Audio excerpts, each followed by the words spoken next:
Tonight, the Biden administration is considering easing vehicle emissions rules it proposed last year. Those proposed rules would have required EVs to account for up to two-thirds of new cars sold in the U.S. by 2032. Sources tell CNN the move would give automakers more time to adapt, but environmental advocates say it would hurt efforts to curb climate change, and legacy automakers are lagging behind. Over the years, Democrats have primarily led the charge to fight climate change by reducing emissions. But with green industries expanding, some Republican-led states are racing to attract companies like electric vehicle makers. CNN's Rafael Romo is in Atlanta with more. In a sprawling state-of-the-art facility in rural Georgia, the future is taking shape.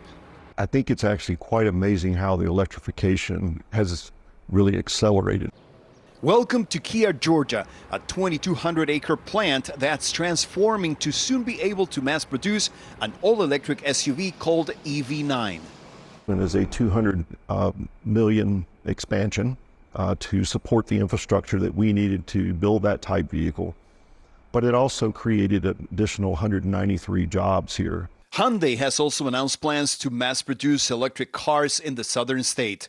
And in early March, Rivian is scheduled to unveil an all-electric SUV that will be made in Georgia. This project here at Kia is one of dozens already in progress here in Georgia. According to state officials, since 2020, there have been more than 45 different e-mobility projects, creating investments of more than $25 billion in the state. Georgia has enticed car makers with tax incentives and infrastructure upgrades worth billions of dollars, all part of an ambitious plan by Governor Brian Kemp. We could be the e-mobility leader in the country right here in Georgia.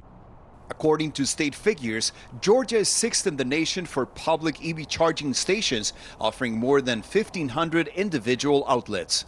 Some may find it puzzling that a Republican-led state is so focused on green technology, especially given that their party's leader is against it. We are a nation whose leaders are demanding all electric cars, even though they can't go far, cost too much, and whose batteries are produced in China with materials only available in China.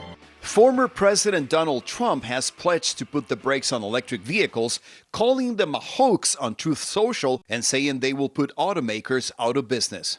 Are you concerned that a potential second Trump administration would do away with the work that you've done over the last since you've been in power? If people like electric vehicles, they're going to buy one. They don't have to buy one. That's the way I think. This is America. You can do what you want to. But calling it a hoax doesn't help, right? Well, look, I wouldn't want to speak to, somebody's rhetoric on the issue. I can just speak to the business environment here is great. They needed to learn to speak Republican. Promoting green technology makes total sense to Tim Echols, the vice chairman of the Georgia Public Service Commission, who describes himself as both super conservative and a believer of green technology. He says not only Georgia, but red states across the South, including Alabama, Kentucky, North Carolina, and Tennessee, are all jumping on the green energy bandwagon. A former president says a lot of things, but the previous tax credit for EVs that we had, he didn't touch. Meanwhile, industry leaders say they're focusing on consumer demand and expansion plans, regardless of what the political future may bring. At the national level, the auto industry has announced more than $120 billion in electric car investments, creating over 100,000 American jobs since 2015. Rafael Romo, CNN, at the Georgia State Capitol in Atlanta.